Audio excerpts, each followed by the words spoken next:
While moving a heavy bookshelf in my living room, my hand brushed against something cold and metallic behind the wall.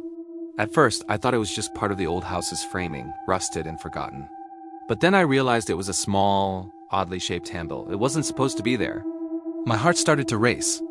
The air around me seemed to grow heavier, and the sunlight streaming through the windows suddenly felt weak, almost as if the house itself was holding its breath.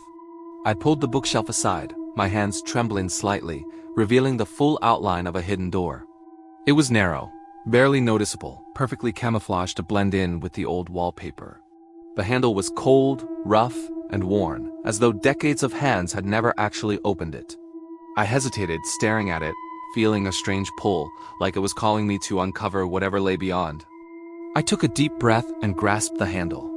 The metal felt unnaturally cold, sending a shiver up my arm. I turned it slowly, half expecting it to resist. It moved with an eerie ease, as if the door had been waiting, just waiting for someone to finally discover it. The hinges creaked loudly, echoing through the house, and a faint, musty smell wafted out from the dark gap beyond. It smelled like old wood, dust, and something rotten.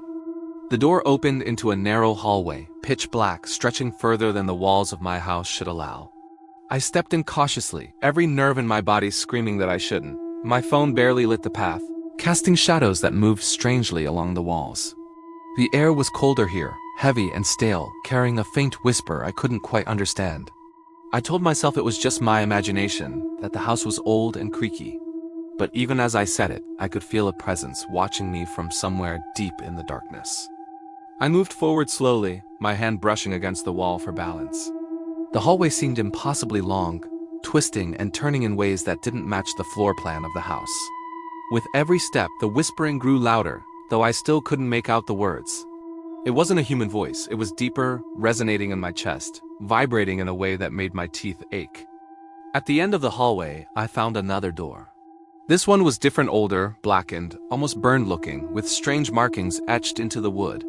I reached out tentatively, running my fingers over the symbols. They felt sticky, like dried blood. The air around the door seemed to pulse, and I heard it again, the whispering, louder now, almost urgent, as if warning me to stop. I wanted to turn back, to retreat to the safety of the living room I knew. But something compelled me to push the door open. It swung slowly, revealing a small, dimly lit room. The smell hit me first, damp, decayed, metallic. The room was empty except for a chair in the center and a small, cracked mirror leaning against the wall. I noticed scrawled words across the mirror's surface, smeared and half-washed. Leave or stay forever. I froze, my heart pounding in my chest. The whispering had become clearer now, forming words I couldn't fully understand, but the intent was unmistakable. It wasn't inviting me, it was demanding. I wanted to step back, slam the door, and run, but my legs refused to obey. Something had me rooted in place. Then I saw it. In the mirror, my reflection wasn't moving the way I was.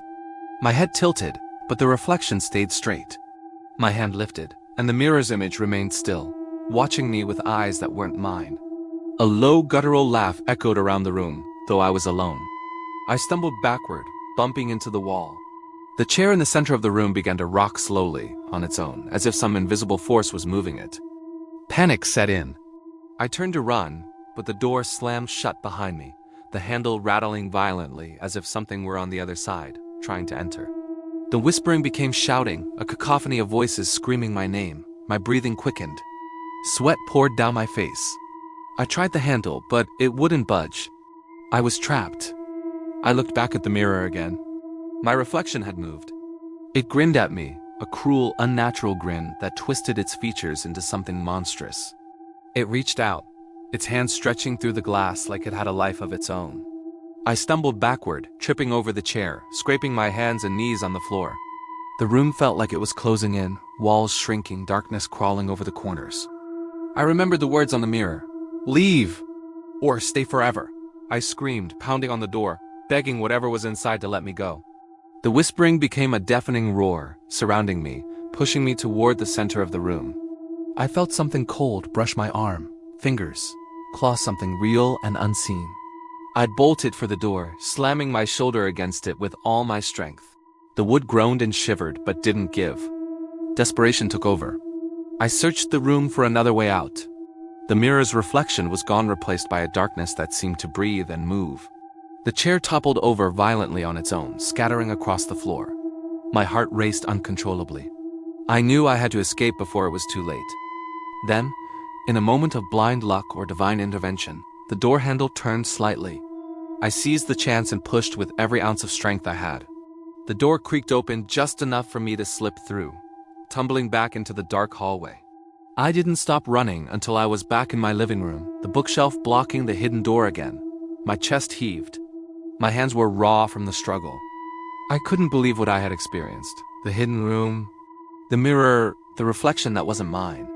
I sat on the couch, trying to convince myself it was a hallucination, a trick of my exhausted mind. But the scratches on my hands, the bruises on my knees, and the cold chill that still lingered in the air told me otherwise. I had opened something that should have never been discovered. That night, I tried to sleep. I couldn't. Every shadow in the room seemed to stretch and move on its own. The whispering returned, faint but persistent, growing louder every time I closed my eyes. I could feel eyes watching me from the walls, from the corners, from the space behind the hidden door I had sealed again. It knew I had seen it, and now it was waiting. The following day, I called a friend, trying to convince myself I could rationalize the events. I described the door, the mirror, and the whispering.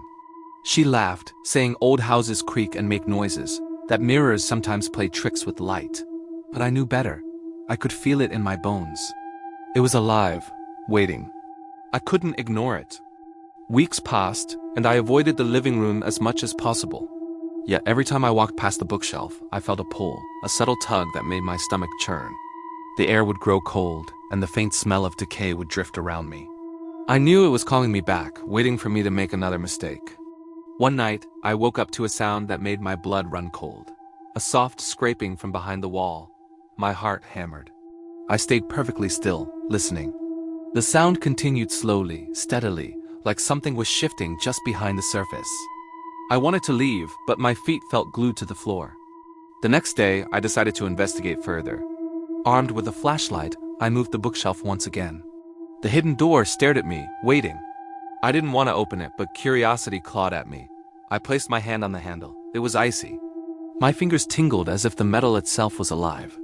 I pulled slightly, just enough to feel the hinge move. A faint whisper echoed in my ears. "Come back." I recoiled, stumbling backward, realizing that this was more than just a hidden room. I blocked the door permanently with heavy furniture, bolts, and nails. But at night, I can still hear whispers, soft scratching, and the faint cold breeze coming from the wall. The hidden room isn't gone, it's still there, waiting for the next person to find it. And I know one day, I might not be able to stop it from reaching out again. If you enjoyed this story, don't forget to like, comment, and subscribe for more terrifying tales that will haunt your nights.